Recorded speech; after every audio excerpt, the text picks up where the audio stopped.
Welcome to Scoop World Order. It looks like Will Howard is done. If you guys are part of the Scoop, we had it about 2.5 weeks ago. So welcome to the show, Pete Thamel. I'm glad you finally could break it tonight after we've had it for a couple weeks.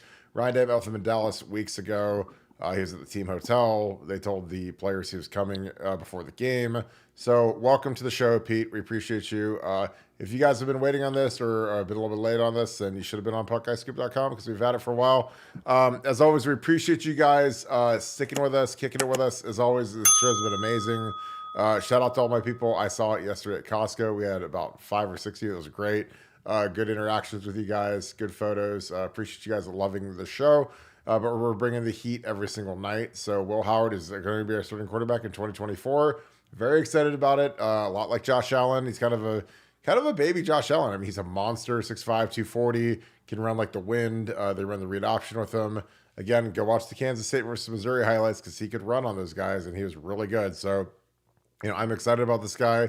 He's never had weapons like he does at Ohio State, an infrastructure, and a coach like this. So I think we're going to have a huge season in 2024. And who else are we going after the portal?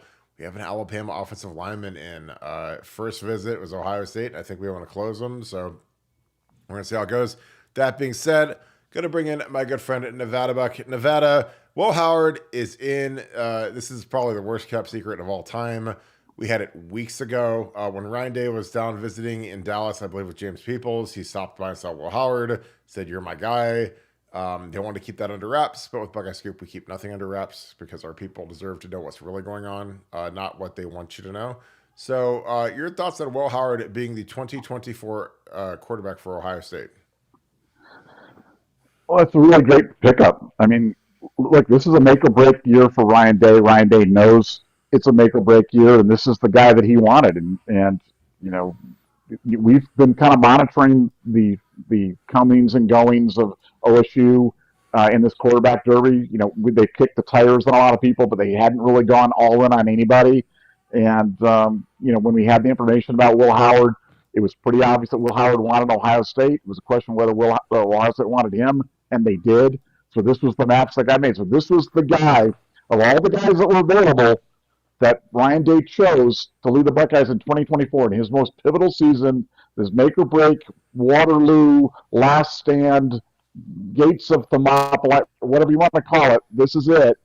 This is the guy that he chose to do it. And so I have to laugh when I read, I'll read some posts of people like, "Oh, I heard this guy's not very good," or some intern watched him and they didn't like him and that made him, I don't think he's very, it's like, Ryan Day is betting his career that this guy is good.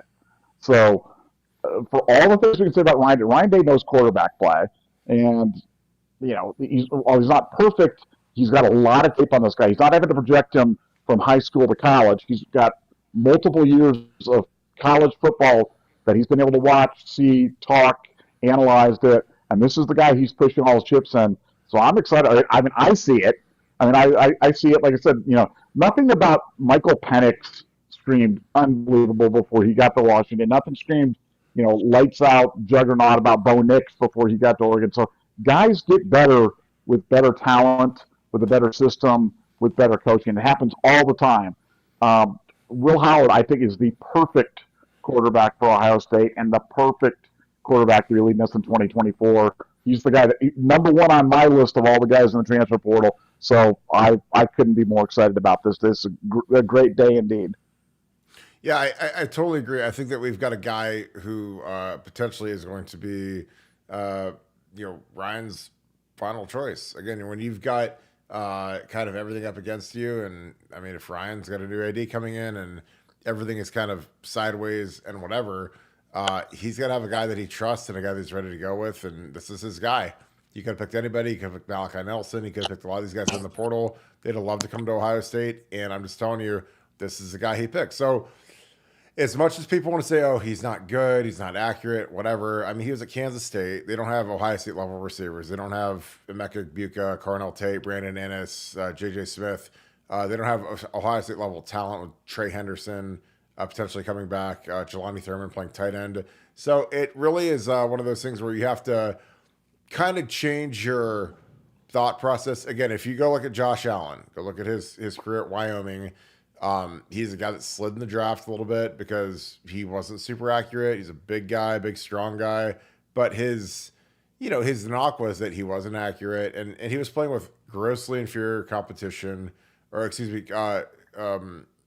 teammates who versus good competition like Iowa, they got destroyed. So he had to force balls and he had to do too much. And when he gets to the NFL and he has like Stephon Diggs and like real players, he doesn't have to do that. So he becomes the NFL MVP. So that's kind of Will Howard's trajectory to me. I think that he realizes that there's a lot of great stuff going on at Ohio State. I think that he knows that if you are under Ryan Day, it's kind of like a catapult into the first round, like with Haskins, Fields, CJ Stroud. This is not just theory; it's a testimony at this point, where he's had three straight, first round quarterbacks, and this guy could be the next one. So, really excited to see what he can do with them. Got a couple super chats coming in. If you guys have super chats, send those in. We will answer these immediately. Russ Atkins, thank you for the 5. Will they wait until TOL after Emeka Egbuka, the coaches conference rendezvous, to announce the coaching moves, the coaching JT moves? You see them landing O-line guys visiting. I think that the Bama guy has a good shot to come here.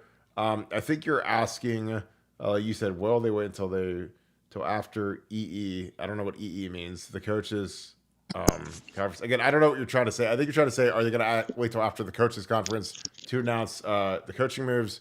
To me, I don't think so. I think that they're going to try to announce them before Tuesday when all of the mid-year guys, because we have like 20 mid-year guys coming in next Tuesday, and I don't think that they want to be without a staff or without a coaching staff. So I think Ryan's trying to figure out who he wants on staff and who he needs to gas, and I think there's going to be multiple guys getting fired in the next 6 to 7 days.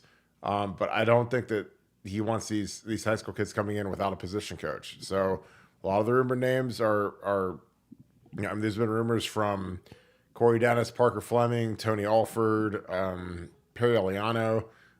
Some could come, some could go. I've heard conflicting stories on Corey Dennis, conflicting stories on Perry Eliano. Parker Fleming, it seems like he's a pretty decent bet to be let go. But I don't know. Again, sometimes you have to be as faithful as you can until you find a good replacement. So I think that Ryan wants to make sure he has the right OC lined up if he does gas Corey Dennis. But I heard today there's a chance he might not, because again, if you do that, you fry your relationship with Urban. Nevada, your thoughts on coaching moves? I know we talk about it a lot, and it changes every day. Like Tony Alford was the guy that was brought up yesterday that could be gone. But your thoughts on the coaching changes? Well, I'm messing with my mic right now. I don't know if it's any better. I got new headset, and is it any better right now, or is it still awful? It's terrible, but we're trying to work through it because I know that you're not home, but it's really bad.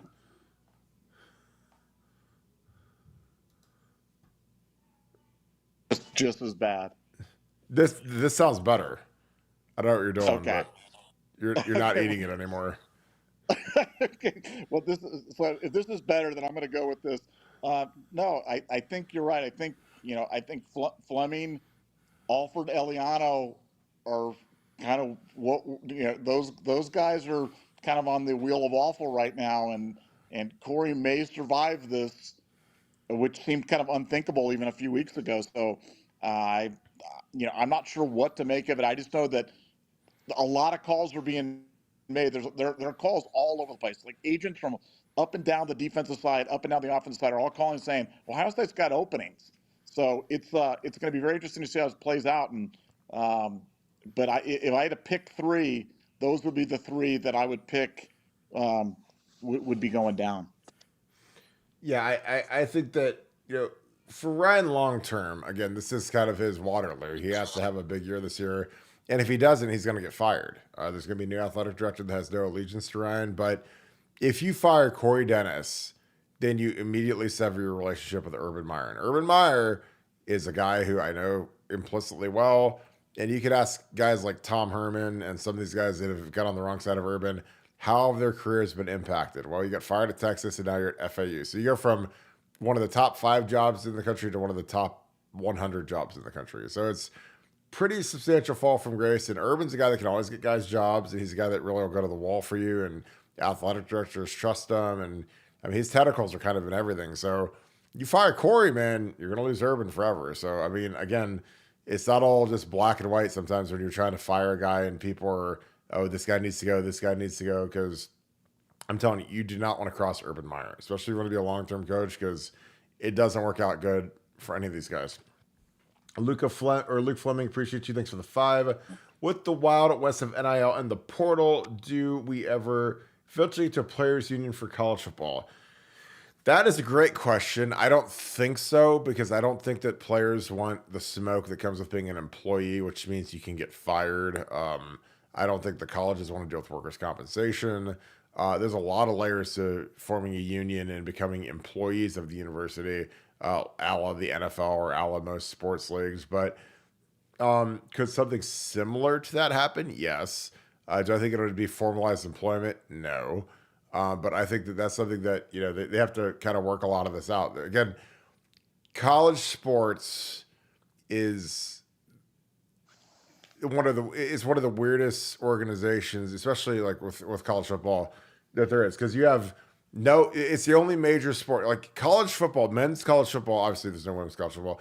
College football is the only sport in the world that does not have a commissioner.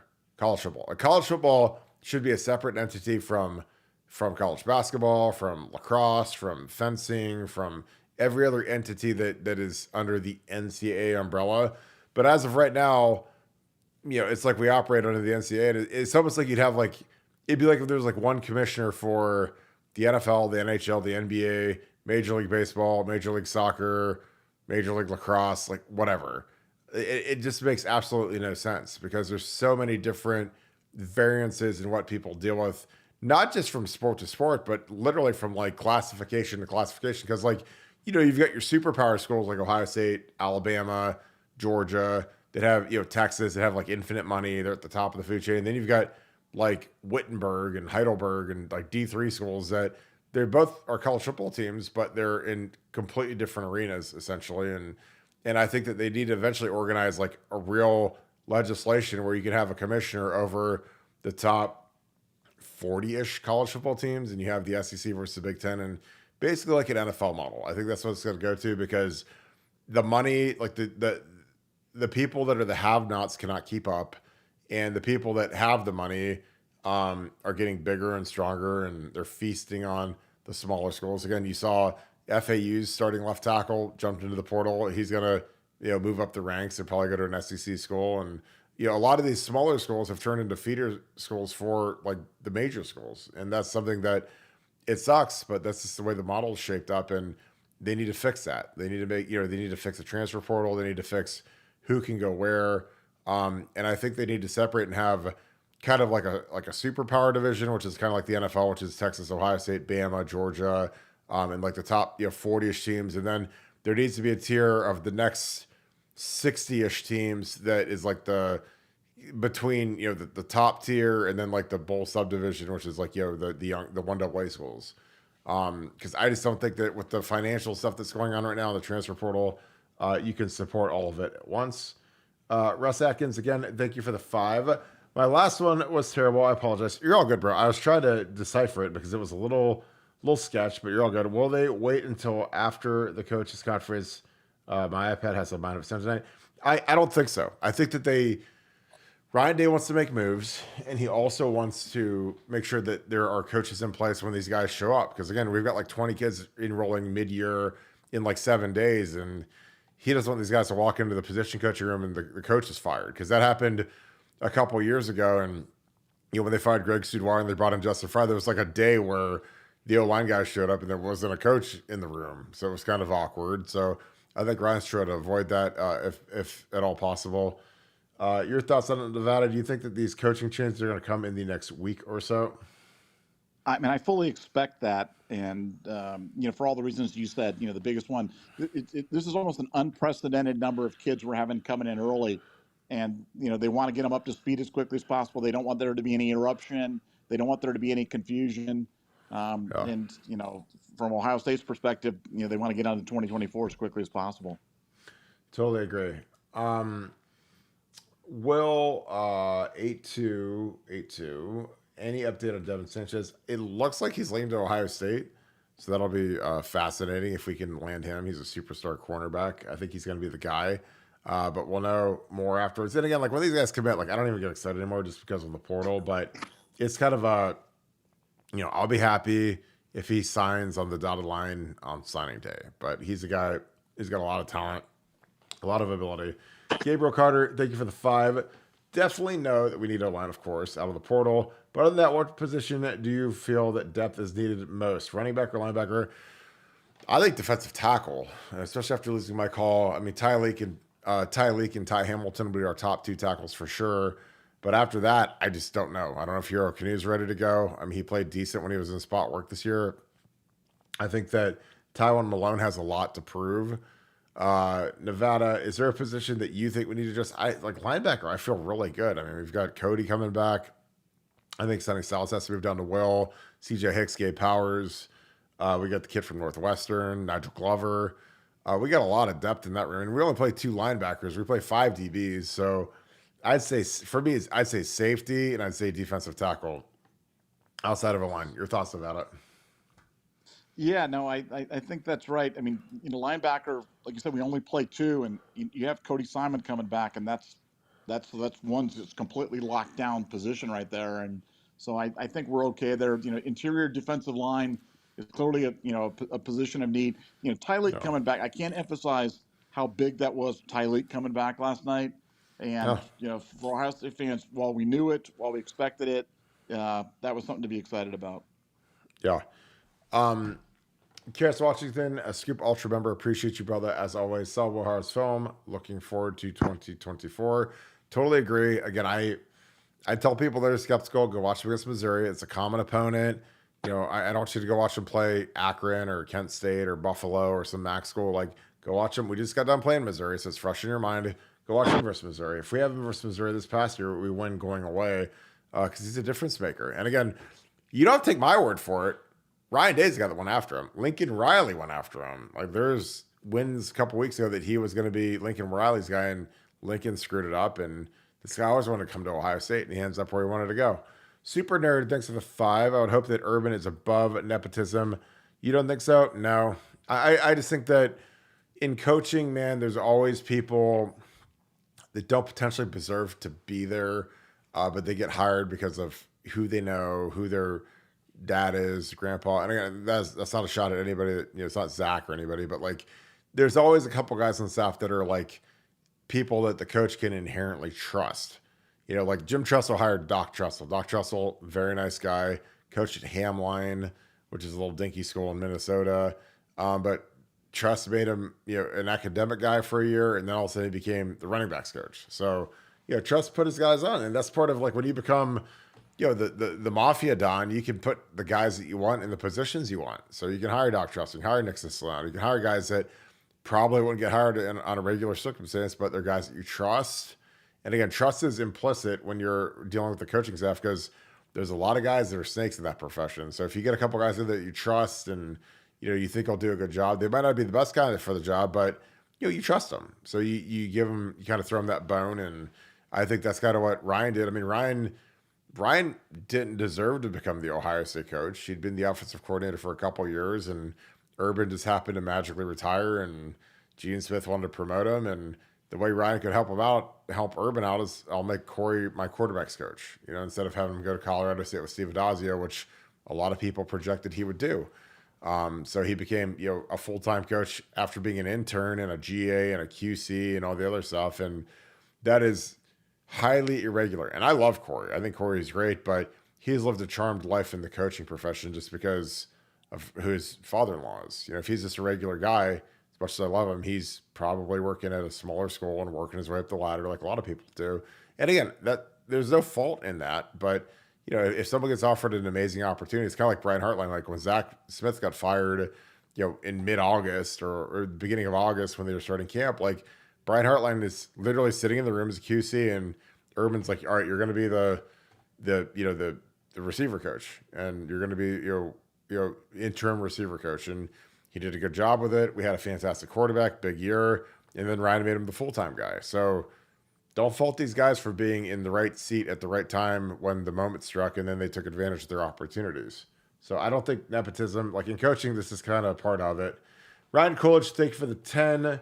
Will the new AD improve the NIL program at Ohio State? I pray to God it will. Bill Green doesn't seem very high on Howard. Why? Well, it's because he had Derek Young, who is a guy that works at the Kansas State scout site, who used to be on the Ohio State beat, say that he sucked and whatever. And I'm like, well, Derek Young might be the greatest guy in the world and the smartest guy in the world, but Lincoln Riley and Ryan Day, who both make, I don't know, I think Ryan makes 11 million a year, and I think Lincoln makes like 15 or 20 million a year. They both wanted this guy. So when a message boarder, a guy that owns a message board site in Manhattan, Kansas, says one thing, and then Lincoln Riley and Ryan Day say the other thing, I tend to go with the guys whose lives are on the line, deciphering if they're talented or not.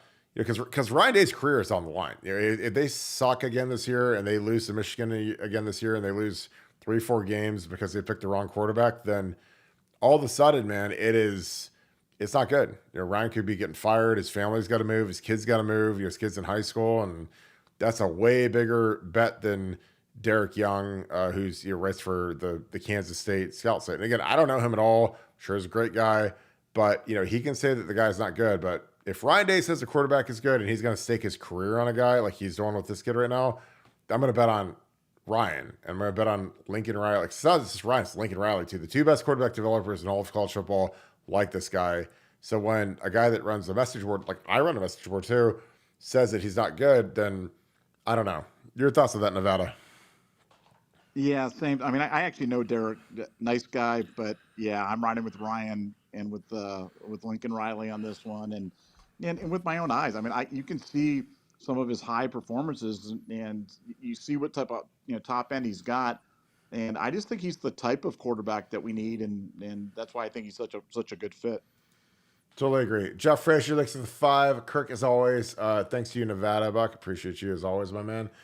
Took your advice and checked out Howard's film. Again, it's like I tell you guys, just watch this. Just go into the Google machine, go into YouTube, type in Missouri versus Kansas State highlights 2023, and you'll see what this guy can do. And again, we just played Missouri, and you saw how we looked, and you saw how this guy looks. And Missouri had a home game versus Kansas State, and it took a 61-yard field goal to beat them at regulation. So, I mean, it's pretty good. I hope Day takes the cuff off. Yeah, I think he has to start running the guy. I think that's something that Ryan's going to figure out this year is that, if you want our offense to be awesome, you got to run the quarterback. If you want it just to be average like it was this year where we kind of sucked in big games, like just keep the shackles on the guys and make us easy to defend. But when you run the quarterback, man, your life is so much easier offensively because it's a real threat. But with Ryan, and again, in our running game coordinator in our scheme, we do a lot of runs, a lot of our zone runs where we fake a read option where it looks like we could potentially keep it, but we never actually do. So eventually, like defensive ends and defensive coordinators are just like, well, we're not going to count the quarterback anymore because they literally never pull it. They never actually read anything. So just go kill the running back. And that's what they do. They crash down.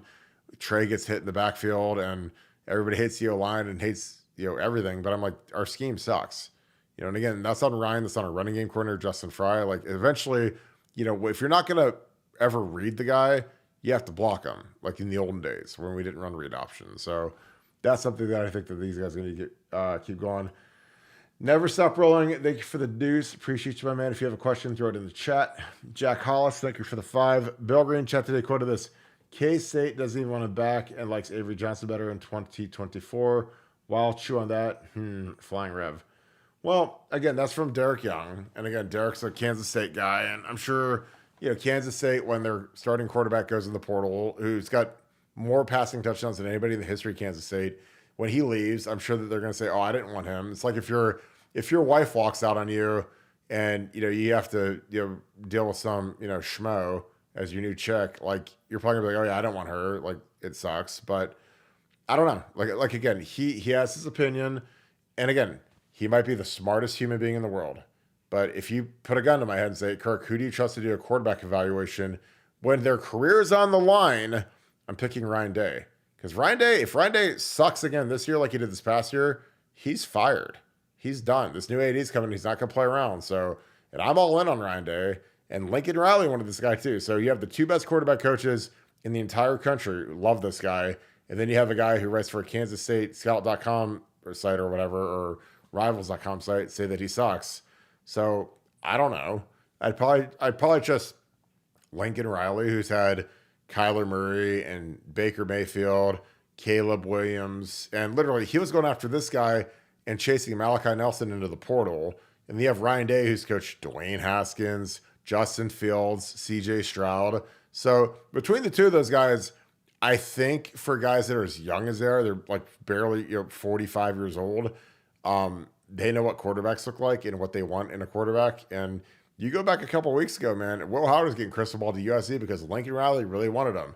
But then he got a little squirrely and he went after DJ Langway from Florida. So all of a sudden, this guy's like, I'm not going to deal with that. So I'm going to go to Ohio State. And so, I mean, again, there's people that can have opinions. And again, there's people that think Peyton Manning and Tom Brady suck. But I'm excited for this kid. I think he's going to be a superstar, especially in this offense, especially with Ryan Day coaching him. Your thoughts on that, Nevada? Again, we just kind of addressed it, but we'll address it again. Yeah, no, just look, everybody's entitled to their opinion. We'll find out in 2024, what the real deal. I mean, nobody knows. You're offering an opinion. I'm offering an opinion. Ryan Day has an opinion. Lincoln Riley's been, and we could be wrong, and it could be somewhere in the middle. Who knows? But I think it's a pretty good bet that this guy's going to be really good. I mean, he was super productive in Kansas State's offense with Kansas State skill players. What's he going to do in Ohio State? I think he's going to be terrific. Totally agree. Larry Daniels won. Congrats on the Scoop team. First to break the news. Appreciate that. I mean, we were on that. Again, we have timestamps. You can watch we did a YouTube on this probably 3 weeks ago where we were talking about Will Howard, and nobody in the Ohio State sphere, none of these websites knew who Will Howard even was, but we already had it. And we had that Ryan Day met with him in Dallas weeks ago. Not during the bowl game, like when he's down there recruiting James Peoples, he was meeting with him. So again, thank you to our sources, because our sources crush everybody else in the industries, and that's why you guys tune into us. First on breaking the news, if the Cheaters up north win Monday, will the NCAA take their trophy in the spring? I believe so. I think that even Paul Feinbaum's clued in enough to say that Jim Harbaugh's going to the NFL on Tuesday after he wins the title on Monday. Your thoughts on that, Nevada? Will the trophy be gone immediately after the ceremony? Well, I mean, look, if I know precedent is a crazy thing with the NCAA, but one of the sanctions is going to be vacated wins, and the penalty. This is for infractions that happened this year. So if you vacate wins this year, ergo, it would follow that they would vacate the national championship if in fact they were able to win on Monday. So I would expect everything that happened for this year, the year before that, and the year before that to be vacated. I think the initial letter is going to come down from the NCAA in the March-April timeframe. Then there's a time for response. And so it's not like it's all going to happen in March, April, but that'll be when they give them their notice of allegations, and that's when everybody's going to be able to read everything that the NCAA's found. But again, it's a procedure at that point in terms of when the ultimate hammer falls. But Harbaugh's going to be gone long before then. He's going to San Diego Chargers, I'm telling you. Los Angeles Chargers. Go Superchargers, San Diego, go Dan Fouts. Bitch again. Okay, appreciate you. Looks to the 5. Could our most athletic O lineman be a serviceable backup D lineman? I don't think so. I think that there's a difference. There's a variance in it. I think that you have to practice and know the skill of being a D lineman. Maybe in like some random funky package. Like again, like when they were trying to get Orlando Pace the Heisman, they'd put him on like goal line defense as the nose guard, and you've got a 6'6", 330-pound guy in the nose, and that's daunting. But I think, in most circumstances, if you're trying to like win games, you don't want to have an O lineman playing D line, unless he's a super freak. But even if you had like Paris Johnson, you put him at D end or D tackle, like I don't think he would be better than Mike Hall or Tyleek, just because that's not his skill set, and he's not built for it. So that's a great question, though. I just think that most of the time you move the D lineman over to O line, you don't move the O line, or excuse me, the O line to D line, because I think that the O linemen are naturally the worst athletes on the field. So you always want to have guys that are a little bit more twitched up playing at the D line. Sean Kritka, thanks for the 5. I know you guys don't have names yet, but would you guess days known commodities for staff, especially OC or more of the up and coming type? I think Ryan's a proven commodity, dude. He is done with the JV guys, the junior guys, the interns. Like he's got enough 25-year-olds on the staff. He's gonna get some guys that actually know how to coach. Because some of these young guys, I mean, and again, I'm not trying to be nasty, not trying to be vicious, but like I watched their film, and Urban would have fired these guys last year or at halftime of some of these games because I watched their film and I'm just like, this is terrible. So I think he wants to get a real dude in there. He wants to get a real, like a real OG type guy. Again, like a Jim Knowles. Like Jim Knowles, old guy, been around the block, very successful in college. He's kind of a great guy because he doesn't really have he has some ambition to be a head coach, but he's not really like the most attractive head coach because he's not, the young Manny Diaz got, 6 pounds of hair gel on his head. Like Jim Knowles is a guy that he's going to be a coordinator for a long time, and he's probably going to be a coordinator for life because he doesn't really have the look of a head coach, but he's a really good coordinator, and I think that's what Ryan wants on offense because he can get to actually being a head coach instead of having to do basically two full-time jobs, which I think frankly is killing us. Nevada, do you think that he wants more of a young guy or a more established guy? That's a good question because I don't, I keep flipping back and forth on that. And I haven't really got a good handle on that through the sources. Mm-hmm. All I know is, as he's talking to players, to parents, to other people around the set, Ryan Day is telling people he's bringing in an OC. But I haven't really got an indication whether that's going to be an old head, the old breed, or is it going to be a young, hotshot, kind of like he was, or kind of like Tom Herman was. Don't really have a good feel for that. And for me, I'm not sure I care. I just want new ideas, and I want somebody who has the power to run the offense the way that they see fit, and that Ryan moves to that CEO advisor role. I just think it'll make everything better. Yeah, and I just think the problem with Ryan is like he doesn't have anybody that'll tell him no right now. He's got a bunch of his friends. He's got a bunch of kids. He's got a bunch of people that are happy to be there because, again, like some of these guys, if they got fired, they're going to end up at Heidelberg or Akron or Mount Union because they're not really that great, but they're there. And I don't think that those guys have the balls to stand up to Ryan, which, again, Kevin Wilson did and some of these older guys did. I mean, Urban Meyer, when he's the head coach and Ryan's the OC, like, he'd stand up to Ryan and say, hey, what are we doing? But I think when some guys are kind of like in their dream spots, they don't want to upset the apple cart. They just want to be a company guy and whatever. So I think that's a big constraint on the offensive side of the room. Because I just think that we don't have big time discussion in that room anymore. I think so whatever Ryan wants to do, we do, and it is what it is. And when guys have never been outside of Woody Hayes, have never been outside of Ohio State, it's impossible to get fresh ideas. Like they've never had any success outside of being an intern at Ohio State and making really good coffee, the McDonald's coffee that's really good. Then I don't know how you're ever supposed to be like great or how you're supposed to bring new ideas to the table when all you've ever known is all that they've ever known. All they've ever known is like what Ohio State's done. And so again, that's why you have to go get some new ideas in here, man. Cause that's the thing that's killing us right now. So we're just, we don't have the diversity that we need. Buckeye 91, have you thought about a call-in show? Yes, we have. If you guys would be interested in a call-in show, click the like button and also put that in the chat. I'd love to hear some of you guys' voices and some of your craziness because I know you guys always have some very interesting opinions, so it'd be fun to talk to you guys. Brian Coolidge, thank you for the 10. Roll the footage on Howard. I'll find some. He's a beast, man. He's a big, strong dude. I like him. Let's see the good with the bad. Definitely think Ryan Day needs to take the leash off the QBs and let them make easy runs. Adds such a huge wrinkle. I mean, I think it's the most powerful thing in all of football is the quarterback run. I mean, because it's so hard for the defense to account for that when you have the skill level that Ohio State has. When you have Emeka, Carnell Tate, Ennis, J.J. Smith, like you have to cover all those guys. And you have to account for Trey Henderson. Then you have to account for a potential pass, and then you have to account for the QB run. And it just changes everything, like to me. So I don't know. I think that Ryan has done a disservice to the offense by treating the quarterbacks like they're made out of porcelain. And we've had terrible luck because, like, Devin Brown got hit and sprained his ankle on a Q draw in the bowl game. And, like, that's basically the same as a sack. But it wasn't like it was because he got hit 50 times and he was broken 10. It was a random freak play. But I think Ryan's going to start running these guys, and I think he knows it. And I think that he's getting to the end of the line where he better start winning these games against Michigan and some of these big ones, because beating up on the cupcakes only gets you so far at Ohio State before the natives turn on you. And you guys have seen that you guys are very astute. You guys watch a lot of the podcasts and social media. A lot of the former players are turning on Ryan Day. I'm not. Nevada Buck's not. But some of these guys are ripping the heart out of Ryan Day right now, and it's like, Jesus, guys. Like, I mean, he's not that bad, but I think he's got a lot of upside.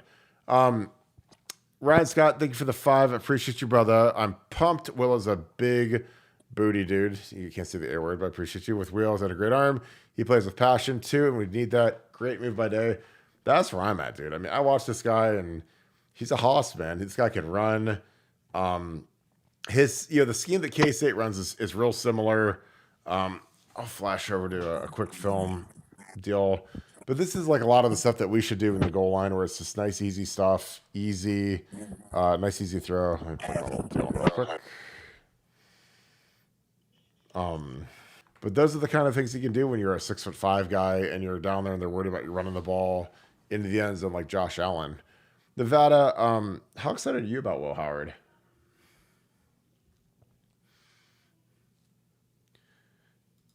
I get him back in here. His mic is gone. Don Schaefer, thank you for the 10. Great call, guys. Absolutely bringing it every night. The portal going nuts since the Bowls. Bama losing at 10 more. Any insight on how, if, when we might see some regulatory control on the portal NIL? I have no idea if we're going to see regulatory in the NIL. I know these coaches all want it. I just have no idea when it'll happen. I think something within 1 or 2 years will happen with the portal, just because with the expanded playoff, I don't know how these coaches can function and get ready for 3 playoff games, the portal, and an early signing day. Again, the people that make those rules have never coached football. They've never been around football. The rules are archaic and terrible, and they just destroy these coaching staffs because they're so overwhelmed at that time of the year. But it kind of is what it is.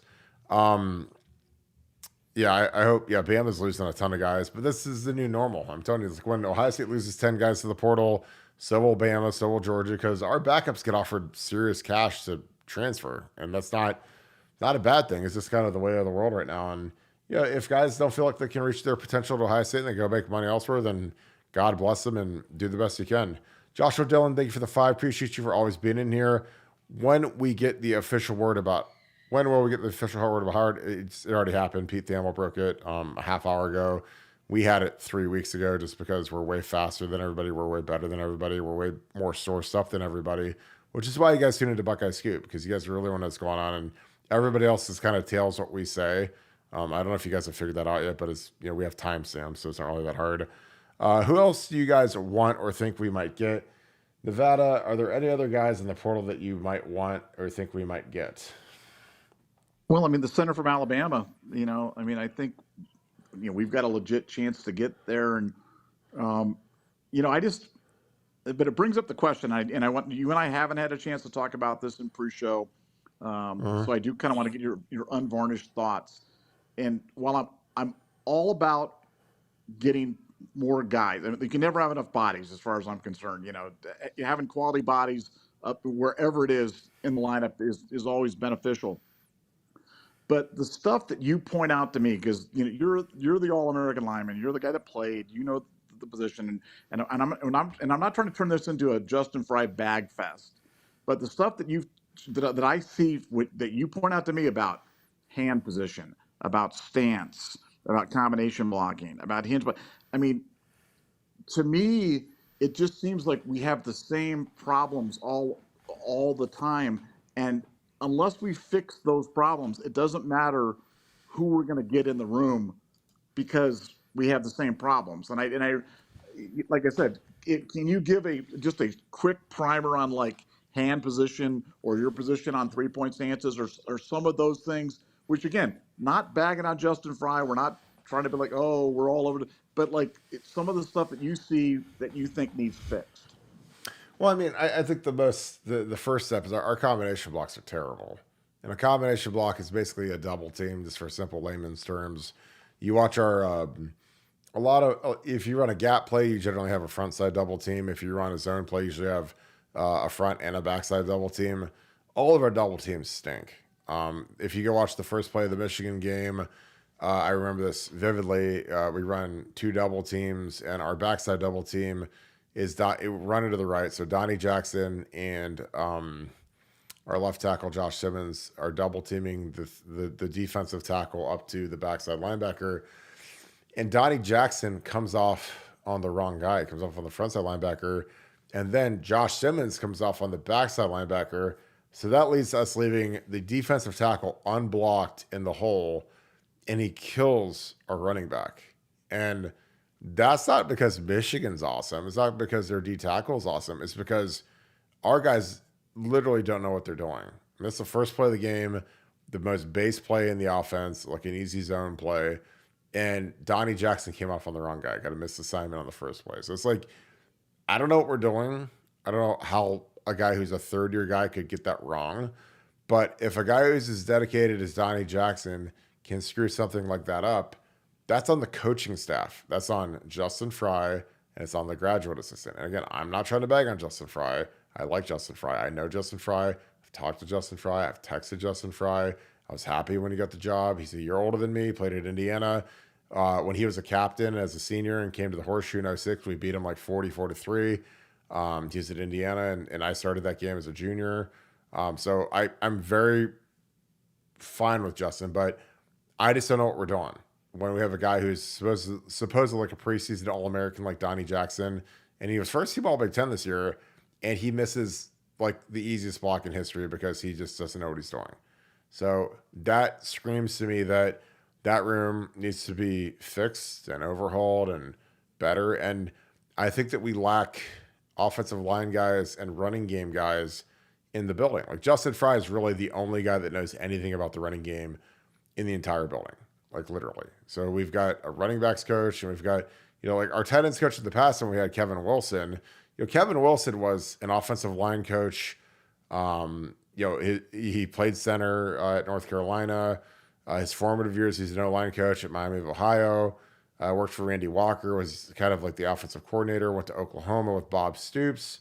Coach Trent Williams, Coach Sam Bradford, Coach Adrian Peterson. But he knows offensive line implicitly well. He's a fantastic offensive line coach. So when we had him as a tight ends coach, it was kind of like we had 2 really good offensive line coaches. And Wilson's probably the best line coach in the country, to be real with you. But all of a sudden he left and he put Keenan Bailey in there. And Keenan's a nice kid. He's never played football before. Doesn't really know anything about football. He's energetic guy, energy guy, whatever. But he doesn't know how to help in the run game with the O-line. He could read like the how to block zone for dummies, but he doesn't really know football to the degree that you need to be excellent at Ohio State, because our tight ends were terrible at blocking this year. Our receivers were terrible at blocking this year. And as much as people want to bag on our offensive line, like our perimeter blocking killed our running game. Because you can say, oh, the O-line sucks and we suck and everything sucks. But I'm like, well, we can't get explosive runs because we don't block any of the secondary plays. We don't block the corners. We don't block the safeties. We don't block the next level linebackers because, our tight ends and receivers suck at blocking, because a lot of them, they don't care. They don't want to get their nails dirty. It's not important to this regime like it was with Urban. And again, I'm not trying to bag on Ryan Day or Brian Hartline, but I watched the film. I watched these guys block, and it's disgusting. And it kills guys like Trey Henderson, because people say, oh, well, Trey sucks and the O-line sucks. So I'm like, well, if these guys would block anybody, because there were times against Missouri, and go watch my podcast from 4 days ago, I broke down 3 plays where Trey Henderson would have ran for 70 yards each, probably 200 yards total, and 3 touchdowns if one of the perimeter guys would have gotten a single block or even just touched the guy. They don't even touch the guys. So, I'm not trying to go on a diatribe, but, I show film. This is not being vindictive, vengeful, whatever. I watch the tape and I say, this is ridiculous. Like, if you guys want to go watch Marvin Harrison. Like, when we throw that first pick to Will Johnson at the beginning of the Michigan game, it's almost a pick 6. Like, we throw that pick, Marvin jogs the slant. He doesn't run it hard, lazy.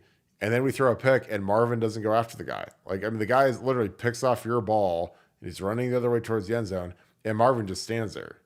And I'm like, dude, like, you got to go tackle that. You got to get him on the ground. Marvin just stands there and watches him, kind of in disgust. And again, that's allowed. That's allowed by this regime. And frankly, that's probably why Michigan beats us, because these guys don't play hard versus Michigan. And again, call me a hater, say, Kirk, you're wrong. We'll go dial that film up, and you'll be like, man, maybe Kirk's onto something as to why some of these guys aren't really getting it done. And Marvin won the Blitnikoff, and he's probably the best player on the team, probably the highest drafted guy on the team. But in that moment, he decided to take the play off, and it killed us. It cost us the game, basically. So, again, it's a cultural thing, and I think that we need to get some of these guys going, because frankly, it's not acceptable what's happened in the last 2 games. And it's not that we don't have talent. We have outstanding talent in every room, even the offensive line room. Like, dude, look at the guys, look at the star rankings, and look at the physicality and stuff, but the temperament just isn't there. All right. On to the next. Yeah, we are bringing it every night. Go Will Howard. Thanks for the 10, Dan Trendle. Appreciate you, my man. If you have a question, throw that in the chat. J Roots 99. Oh my God. Be lit, baby. Mobile QB with fire. I would love for us to actually have a mobile QB. I love CJ, but him and Kyle didn't have the fire like the predecessors. Plus, we get the defense back again. Yes. I mean, I'm telling you, our defense is going to be ridiculous next year. We get JT and Jack back with Tyreek, with Ty Hamilton, get some of these young guys going. Cody Simon back. If we get Denzel back, it's like, look out. Jordan Hancock's coming back. Like, we got legit dudes all over the place. But I think that, having a quarterback with some fire doesn't hurt. I mean, I think Kyle's a nice kid. Kyle was very well liked by the players, so it's hard for me to totally bag on him. I wasn't in the locker room with him. From afar, I did not like his disposition. He always looked like he was on, like a morphine drip when he's out on the field. Like, he just looked like lifeless and like a corpse. His dad was a total joke and a douchebag.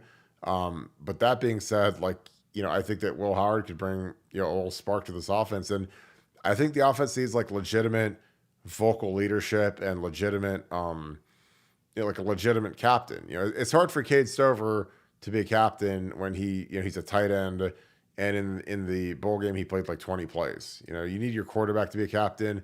Really, like, to be real, like, we need an offensive lineman to be a captain this year, because that room needs leadership. It's the biggest room on the entire team. There's like 20 guys in it, and we haven't had an O-line captain in years, which is insane, but it's the truth. Nevada, your thoughts on CJ and Kyle not having a fire and Will Howard potentially having a fire that could be different this year? Yeah, I mean, look, those are always tough things to kind of get at, and some guys' fire burns a little quieter than other guys. But Will Howard is definitely an energy kind of guy. He's a rah kind of guy. 19 rushing touchdowns in his career at Kansas State, and you know how much I love my rushing touchdowns.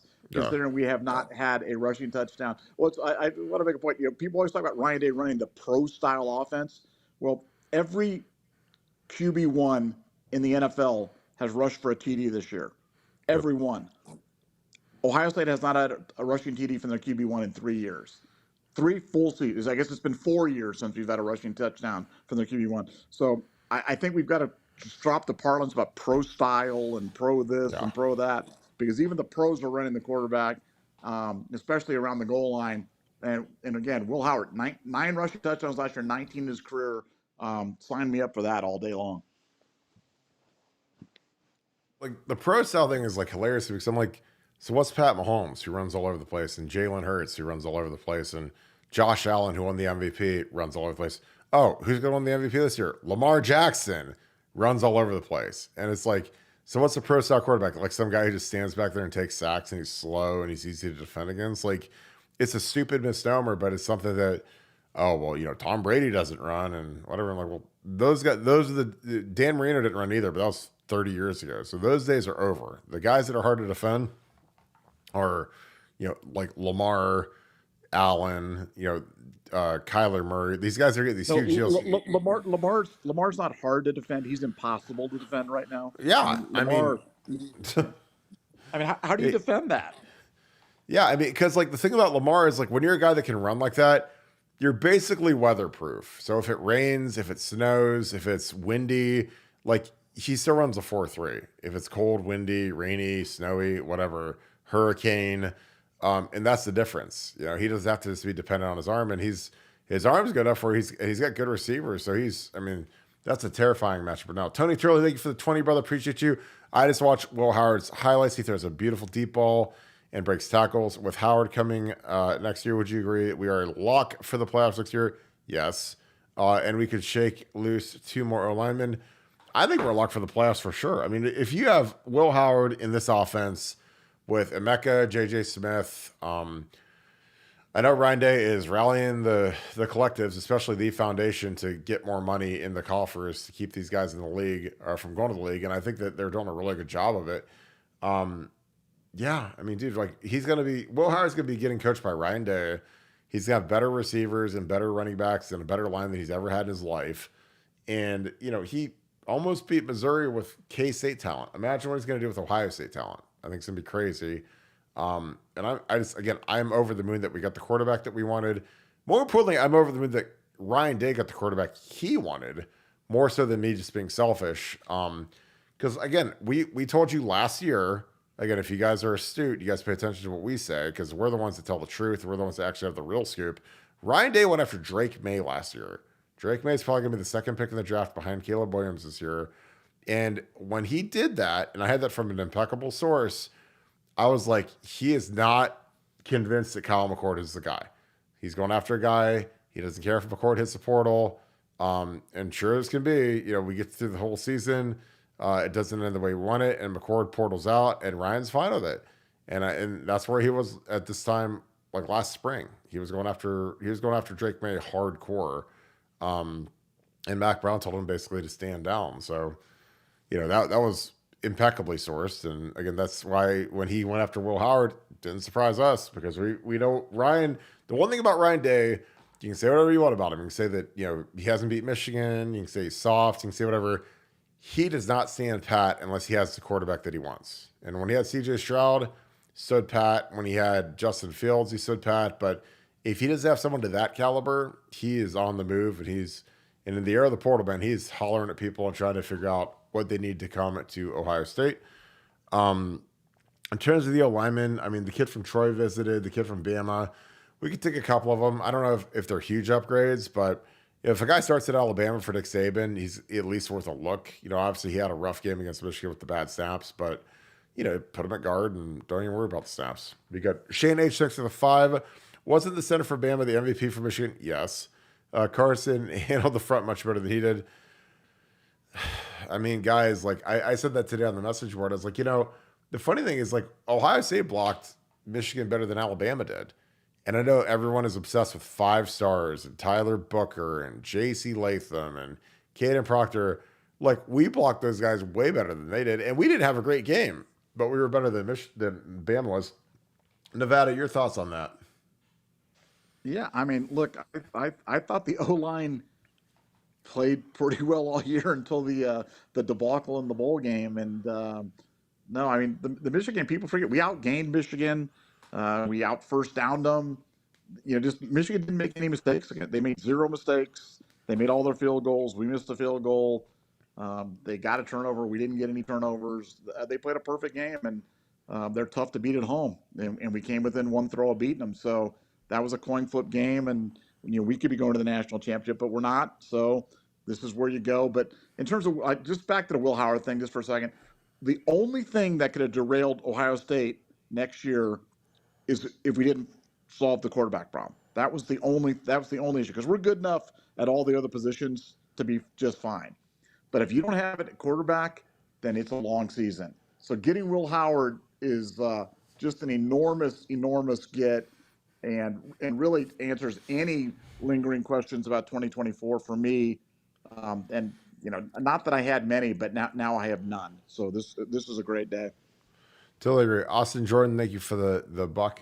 Thank you, my man. If you have a question, throw that in the chat. Speed Man 606, thank you for the 5. With Will's experience, his learning curve will be much faster. Agree. I mean, he's the all-time career leader for touchdown passes at Kansas State. So he's played a lot of football. He's been productive. And again, he is making this move to accelerate his NFL draft stock. To boost it, to get up into the first round, to be, again, like if the portal was open when Josh Allen played at Wyoming. Josh Allen was 6'6", 230, 0-star recruit, kind of had to find his way. But after his junior year, he probably would have gone to Georgia or Alabama or somewhere like mega because he had the tools and he had the NFL scouts and projected first round pick going into his senior year at Wyoming, but he was stuck there. But this is a move where let's get under Ryan Day. He's put Haskins in the league, Fields, Stroud, first rounder, and let's be the next one. Because, talent wise, is he that much different from those guys? I don't know. I'm sure CJ is probably more accurate. I'm sure Dwayne Haskins has a bigger arm. I'm sure Justin Fields is probably faster. But, if you put them all together, could this guy have similar tools? Maybe. We're going to find out. But again, I watched his tape and I was like, this guy's pretty good. And again, you have to take my word for it because I'm just, Kirk Barton, Ohio State, Buckeye scoop guy, former offensive lineman. Take Ryan Day's word for it. It's his career that's on the line, not mine. And this is the guy that he put the chips in the middle with this kid, and I like it. Again, I think Ryan's the guy that wants to improve the roster, especially at the top of the deal with his quarterback, and he did a good job with it. But I think he's going to be really good. And again, with Devin, you'll see, the portal's closed for Ohio State, so kids can't leave. So we'll see how the spring ball competition goes. But I don't think it's some sort of a cosmic accident that all of a sudden all of this activity and all these visits are coming the day after the portal closed. But again, that's just me. Riley McGee, appreciate you, my man. Thanks for the deuce. Who should OSU go after in the transfer portal now? The offensive lineman, the kid from Troy, the kid from Bama. I think those are the big ones. The DN from Purdue, who I'd have loved to have gotten, is actually going to A&M. Caden Williard is a kid who's a Massillon kid he's a Massillon Tiger. I think he's a guy that we have a great shot at getting. He played for the Miami Redskins, Redhawks, and he had 9 sacks in the MAC, which again, it's the MAC, but we need a productive D end because we're a little shy there, especially if post spring ball. It'll be interesting to see if Kenyatta takes off because there's been a lot of smoke around him. Caden Curry has been okay. And, Amari Abor was a complete bust here, and he went to SMU. So, it'd be nice to get another productive veteran D end that Jim Knowles and Larry Johnson would feel comfortable rotating with Jack Story and JT, assuming they both come back, which it looks like they're both going to. So, yeah. Nevada, any other portal guys other than the D end from Miami and the offensive lineman? I mean, I think that's probably the right list for now, but we'll continue to monitor to see if any of the other guys, become, viable alternatives. But I think that's probably the list for now. Agree. Schaefer Healthcare, thanks for the 10. A lot of people seem to want Kingsbury as the OC. Be an interesting get. I couldn't be more against it. We need someone who can promote balance and instill physicality in the offense. I don't see him being that guy. I don't think he's that guy either. I think he's a chuck and duck guy. That'd be an interesting name. I think that, it'd be nice if we could have a guy who's here for a minimum of 2 years. I feel like it'd be more of a stopgap for him because I think he wants to get back into being a head coach. But he's getting paid a lot by the Cardinals because they extended him and then they fired him, which is like the dream for a coach, is to get a big extension and then get fired like a year into it. But I don't see the fit with Ryan. This is a Texas guy, he's a West Coast guy. Is he Midwest? He's going to be a big recruiter for Ohio State? I don't think so. But it'd be interesting. But again, he's making a ton of money from the Cardinals. Again, a lot of it is with an offset language where, if they pay him $2 million to be the quarterback's coach at Ohio State, he's already making, $10 million from the Cardinals. So does he really want to work that hard, or would you rather just be a QC and hang out a little bit? I don't think Kingsbury is realistic, but this is my opinion. Sean Kritka, thanks for the 5. It's social media follow season. Howard followed OSU players and committed. Now he's following Alabama O-lineman and Ole Miss running back in the portal.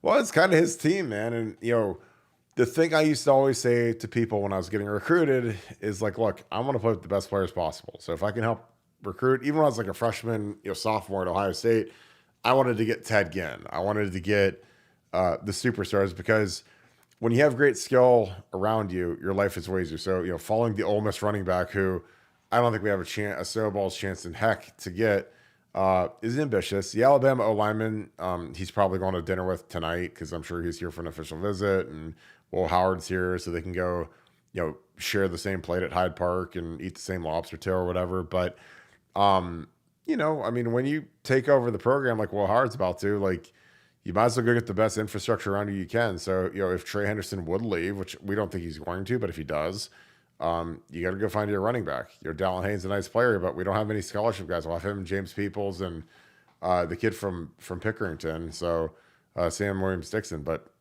I don't know. Like, if you get this Ole Miss running back, he's really good, but he just doesn't seem like he's in our budget, to be honest with you. Bryce Baker, if Alford is let go, would Scotty Graham be in play? That is really interesting because I never thought of Scotty. I know he's out at Arizona right now. I don't know.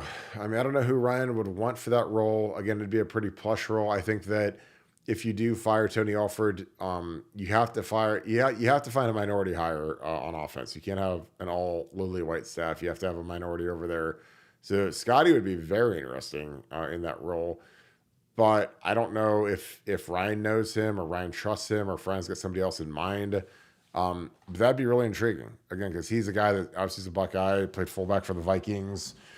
Scotty's had a kind of weird career because he was with the NFL Players Association for a long time. Like when I was in the NFL, he was with the PA. Because I remember he came in and did, presentations when I was in the league. And I talked to him a little bit because I played at Ohio State and he was an Ohio State guy. And he was always cool with me. But that'd be an interesting name. But I'm not sure if Ryan has any deal with him. Andrew Schmitz, thanks for the 5. Hey, Kirk, love the show as an active duty Marine.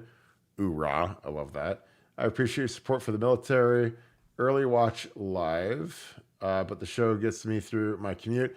Appreciate you, my man. I love the Marines. Again, you guys are what makes the country great, our armed forces, all the branches. So it's always cool to see who's watching from where and who is supporting what. But again, the Marines are about the baddest of the bad. So we appreciate you guys and all you guys do. You guys run it when everybody else runs out. That's what makes you a Marine. So I appreciate you, my man. Thank you for your service. Nevada, your thoughts on our Marine Semper Fi being on this podcast? Gomer Pyle was a Marine too, and he had a operatic singing voice too. Jim Neighbors. He could do. He used to go. He goes surprise, surprise, surprise. Remember, he goes surprise, surprise, surprise. That was my memories of the Marines. The Marines are definitely the baddest of the bad. There's no question about that. They're bad. Yeah. Yeah. So, nothing more need be said, really. Oh my God. I remember when we were getting to play Texas in 05 and especially in 06, like I kept saying the Steers, and I don't want to say the Q word because I'll get canceled, but we said that a lot leading up to that Texas game. But it was pretty funny. Keith Dennison, thanks for the 5. I've seen rumors Dan Mullen could be coming to Columbus to coach QBs. Nevada, anything on that? That would be shocking because that's like a pure urban hire. He's good. He's kind of a weird cat.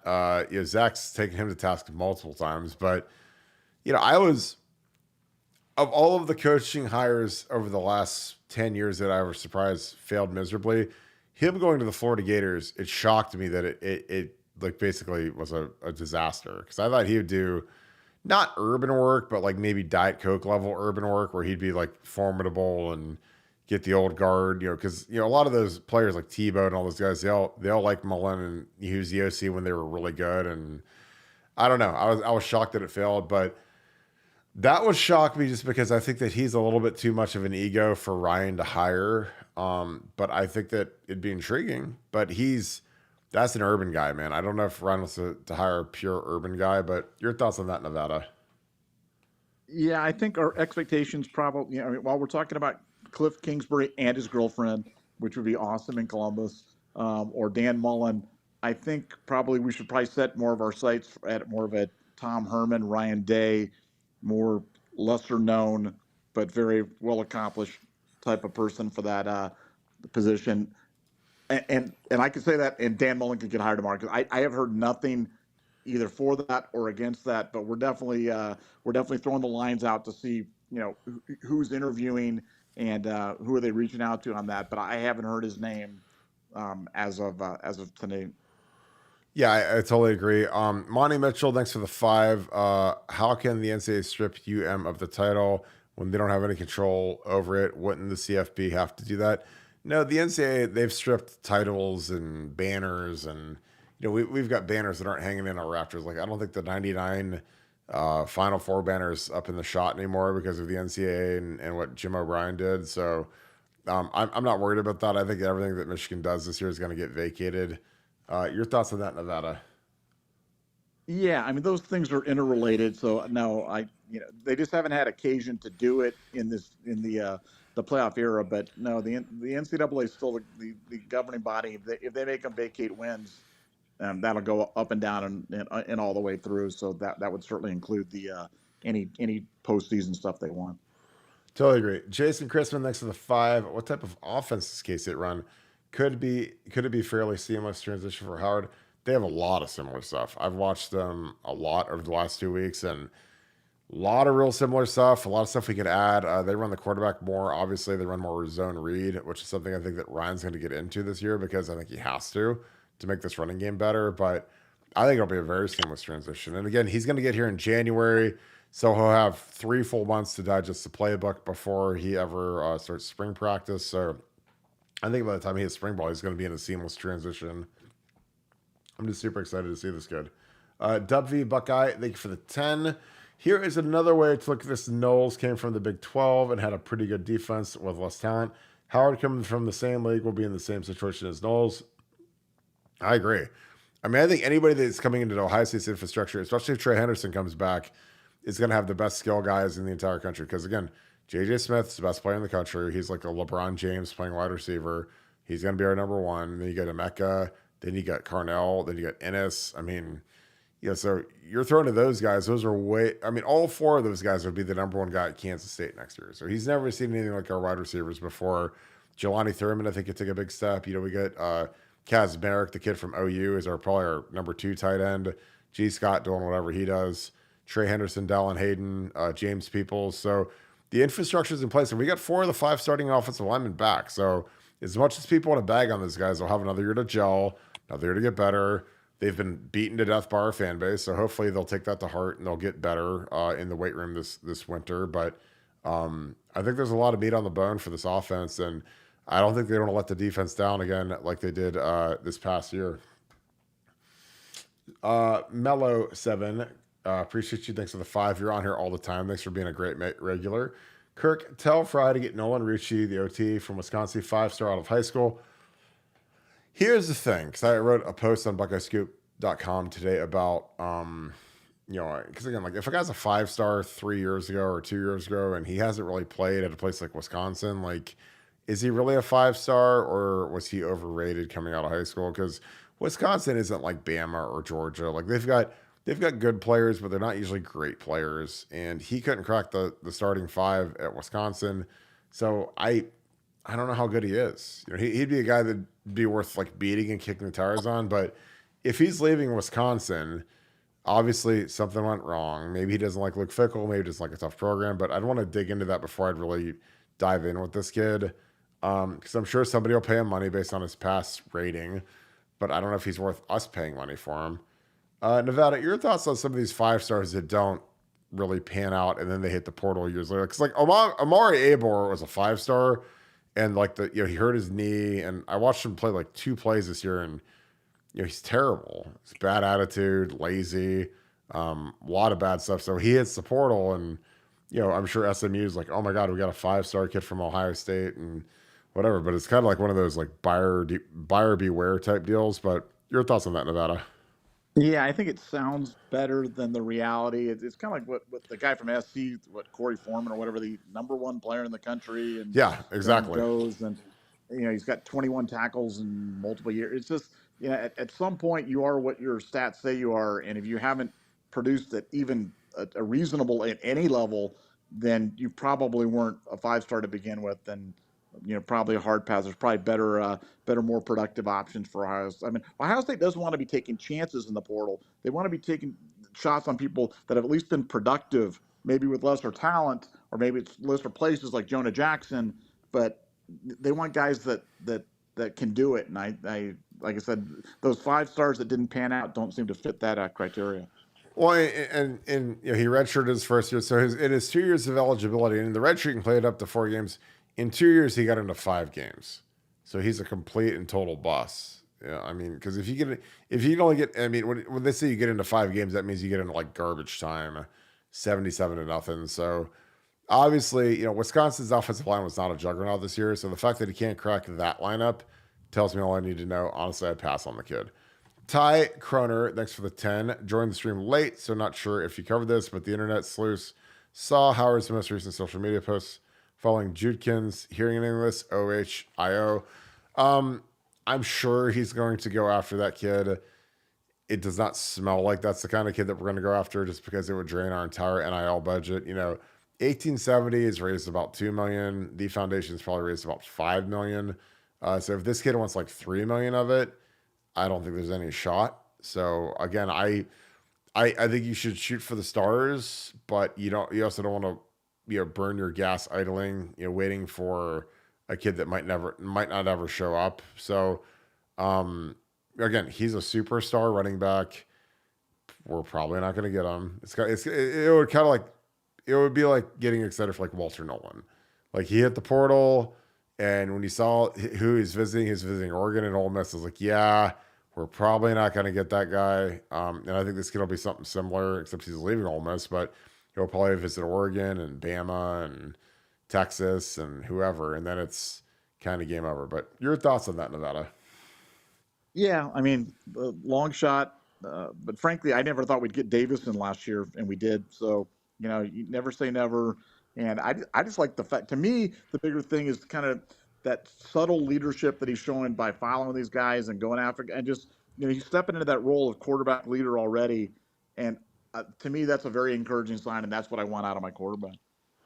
Agree. So yeah, we appreciate you guys being in here. What's up, Tora? Tora's in here. Treasure the Tora is a legend. Scott Daniels, buy that 74 jersey. That'd be hilarious if you rock that. That'd be funny. But we appreciate all you guys. We just got another super chat, so we're gonna knock this thing out. Wade, my man, a guy that worked with Luke Fickell, linebackers intern, really good guy. Kirk, my 7-year-old son Hayes, after Woody turned 7 today. Can he get a shout out from a former OSU player? He hates Michigan and watches the show with me. Hayes Harper, that is a great name. It's a fantastic name. Hayes, very happy birthday to you, my man. You have a great dad. I hope you enjoy Ohio State football. I promise you, we're going to start beating Michigan again like we probably did before you were born. Well, he's 7, so at least he got to see 3 wins because he missed the COVID year. So he's 3-3 with the COVID year being out. So hopefully we can get to 4-3 next year for your lifetime, Hayes. And I appreciate you and your dad tuning in every night. So there you go. D Sunny, brother, what is up, my man? You're on here every night. Thanks for the 5. If Washington wins, how much will Penix be loved in Columbus? I'll love him forever. Kalen DeBoer would be, if Ryan Day went to the Patriots, Kalen DeBoer is my first call. I like their program. I think they're an overachieving program. I think they're very well coached. Minus the idiotic last 2 minutes of the game last week. Everything else seems like everything's swimming, but yeah, I think a lot of people want to see Washington win the national championship, especially in Columbus, Ohio, because we want Michigan fans to be sad and miserable. Your thoughts on that, Nevada? Well, I mean, Penix is the best player in college football, and yeah, I think a lot of people they didn't get a chance to see him because he was playing out in the West Coast. But he'll be the best player on the field on Monday night, and hopefully that's enough to get him to the victory. Because he's already a legend in my book, but this will certainly take him to super mega uber legend status. Yeah, I totally agree. Well, Nevada, we can wrap this thing up. Any final thoughts as we wrap this show up? Well, guys, don't forget to hit that like button. The like button there. That's free. You guys did such a great job. We set a record for likes. Tinkerbuck. We bring back Tinkerbuck back to life. We brought back Tinkerbuck back to life. Tinkerbuck back to life last night. Thank you guys so much for the likes. That's the little thumbs up emblem. It's free. Just hit the little thumbs up emblem multiple times. and it'll bring Tinkerbuck and make him happy. And thank you guys all for being here. This is a great night. Will Howard in the barn, could not be more excited. Definitely an evening to celebrate. So go celebrate in any way that you celebrate. Yeah, absolutely. And I banned Daisy Rose because she seems like she's a troll. Again, guys, in these chats, shout out the trolls, and I will put a bullet in their head because that's what we like to do around here. That being said, as always, we appreciate you guys kicking with us. If you guys have a minute to say a quick little prayer for our girl, Jessie Davin. She had a huge surgery today. Thinking about her, she was very nervous about it. I'll text her a little bit. I haven't heard back from her. I hope everything went okay. So think about Jessie. Again, those of you that are on Twitter, Jessie Davin is like one of the biggest Ohio State fans. Her and her dad watch the show every night. So we're thinking about you, Jessie. You and your family are awesome. And we hope we raise you up because we appreciate you, girl, because we can't do it without you, and we think you're awesome. So as always, we appreciate you guys tuning in. If you guys enjoy this content, please leave us a like, click subscribe, also click that little alert bell so you get an alert every time we go live. We appreciate you guys kicking it with us and enjoying the show. Again, your questions are fantastic. Your super chats are amazing. Super chats are all going towards Pay It Forward. Pay It Forward fund. It goes to hand out subscriptions to BuckeyeScoop.com to active military members. We usually take an active ID just to confirm everything, make sure that there's nothing going on. But it's been an awesome program, so we thank you. And the Scoop Ultra memberships also are now going towards that. So we've had a lot of growth on the site, and it's all because of you guys. So thank you. I would also like for you guys to shout out where you guys are watching from, and let me know who is the next transfer portal target that you would like for us to add. And it doesn't have to be realistic. It could be the kid from Ole Miss, or you could go realistic with it. But I'd love to hear your thoughts on that. So with that being said, as always, thank you so much, Buckeye Nation, and thank you, Scoop family. We're going to talk to you guys tomorrow. Hope you guys have a great night.